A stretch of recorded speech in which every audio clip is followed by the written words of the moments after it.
ఎమ్మెల్యేగా గెలిస్తే పక్క పార్టీలోకి జంప్ అవుతారంటూ జరిగిన ప్రచారమే ఆ ఎంపీ కొంపముంచిందా? సొంత సామాజిక వర్గంపై నోరు పారేసుకోవడం ఓటమికి కారణమైందా? క్యాడర్ను లైట్ తీసుకొని ఆడుతూ పాడుతూ గెలవాల్సిన సీటులో అపజయాన్ని మూటగట్టుకున్నారా? ఆయనకు మరోసారి పోటీ చేసే ఛాన్స్ లేనట్టేనా? ఈ ఓటమి ఆయన రాజకీయ భవిష్యత్తుకు ఎసురు పెట్టేలా ఉందా? ఇంతకీ ఎవరా ఎంపీ? ఏమిటాయన కోట్? ఓటమి స్వయంకృతమేనా? సోయంకి ఛాన్స్ లేనట్లేనా? ఆదిలాబాద్ ఎంపీ టికెట్ ఎవరికి? అడవుల జిల్లా ఆదివాసీల కిల్లా ఆదిలాబాద్ పార్లమెంట్ నియోజకవర్గంలో 7 సీట్లలో ఏకంగా 4 స్థానాలు గెలుచుకొని సత్తా చాటింది కాషాయ పార్టీ. రాష్ట్ర వ్యాప్తంగా గెలిచిన 8 సీట్లలో సగం ఈ జిల్లా నుంచే సాధించి అందరి అంచనాలను తలకిందులు చేసింది. అయితే పక్కాగా విజయం సాధించాల్సిన స్థానాల్లో మాత్రం బీజేపీ చతికిలబడింది. సిట్టింగ్ ఎంపీ వ్యవహార శైలే దీనికి కారణమని పార్టీలో తీవ్ర చర్చ జరుగుతోంది.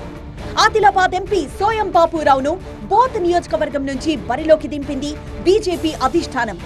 అయితే టికెట్ ఖరారు కాగానే ప్రచార పర్వంలోకి దిగాల్సిన సోయం నిదానంగా చూసుకుందామన్నట్లు వారం రోజులు వృధా చేయడంతో ఆయన నిర్లక్ష్యానికి భారీ మూల్యం చెల్లించుకోవాల్సొచ్చిందని టాక్ నడుస్తోంది.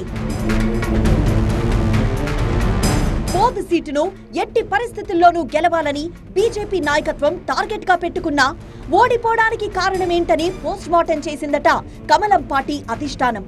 సిట్టింగ్ ఎంపీ సోయంపై ఉన్న వ్యతిరేకతే కారణమని, నియోజకవర్గాన్ని అభివృద్ధి చేయకపోగా సొంత సామాజిక వర్గంపైనే నోరు పారేసుకోవడం పార్టీ వైపు నిలవాల్సిన ఓటర్లను దూరం చేసిందన్న ఫీడ్బ్యాక్ పార్టీకి ఉందంటున్నారు. ఆదిలాబాద్ పార్లమెంట్ నియోజకవర్గ పరిధిలోని జనరల్ సీట్లలో విజయ్ ఢంకా మోగించిన బీజేపీ 3 ఎస్టీ రిజర్వ్డ్ సీట్లలో ఓడిపోవడానికి ఎంపీ వ్యవహార శైలే ప్రధాన కారణమన్న అభిప్రాయానికొచ్చారట పార్టీ పెద్దలు. గత పార్లమెంట్ ఎన్నికల్లో ఇవే ఎస్టీ నియోజకవర్గాల్లో బీజేపీ పార్టీ భారీ మెజారిటీ సాధించింది. ఈ అసెంబ్లీ ఎన్నికల్లో రిజర్వ్డ్ నియోజకవర్గాల్లో బీజేపీ చతికిలబడ్డానికి ఎంపీ సోయం తీరే ప్రధాన కారణమని పార్టీలో చర్చ జరుగుతోంది. ఆదివాసీల అనుబంధ సంఘం తుడుందెబ్బతో సోయం బాపురావుకు దూరం పెరిగింది. నిర్మల్లో ప్రధాని సభకి కూడా సోయం డుమ్మా కొట్టడం క్యాడర్తో పాటు ప్రజలకు ప్రతికూల సంకేతాలిచ్చింది. సొంత నియోజకవర్గంలో కమలం క్యాడర్ ని దూరం పెట్టడం కూడా మరో కారణమైందంటున్నారు. మొత్తానికి సోయం బాపురావు స్వయంకృతాపరాధమే ఓటమికి కారణమన్న టాక్ బలంగా ఉంది.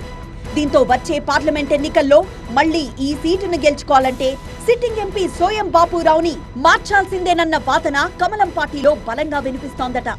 వచ్చే ఎన్నికల్లో ఆదిలాబాద్ పార్లమెంట్ సీటును సోయంకి కాకుండా లంబాడాలకు కట్టబెట్టే ఛాన్స్ ఉందన్న చర్చ తెరపైకొచ్చింది.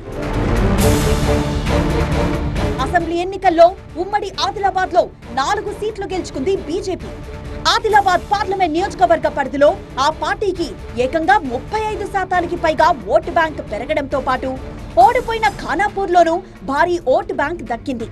దీంతో ఈసారి కూడా ఆదిలాబాద్ ఎంపీ సీటుని మళ్లీ పార్టీనే గెలుచుకుంటుందని, అయితే అభ్యర్థిని మాత్రం మార్చాల్సిందేనని సొంత పార్టీలో బలమైన చర్చ జరుగుతోంది.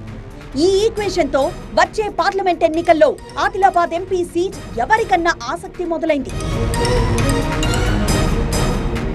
లంబాడా నేతలైన మాజీ ఎంపీ రాథోడ్ రమేష్, టికెట్ హామీతో పార్టీలో చేరిన మాజీ ఎమ్మెల్యే రాథోడ్ బాపురావు ఇద్దరూ భారీ ఆశలు పెట్టుకున్నట్లు తెలుస్తోంది.